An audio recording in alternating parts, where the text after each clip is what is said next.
तो नमस्ते, प्रणाम। मैं सचिन कुमार, आप लोग देख रहे हैं बरुराज 0.1। तो आप सभी को स्वागत है हमारे इस नए चैनल में।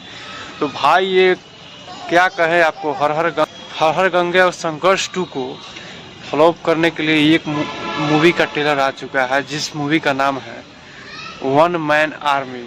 ये चिंटू पांडे जी का है भाई। एक्टिंग इसे कहते हैं, आप देख लीजिएगा।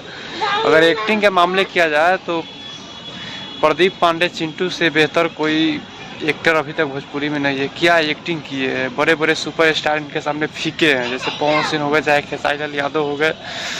तो भाई झमकावला से होई, खाली डायलॉग मारला से होई। तो कहने का मतलब है कि भाई आप लोग ट्रेलर जाकर एक बार देखिए।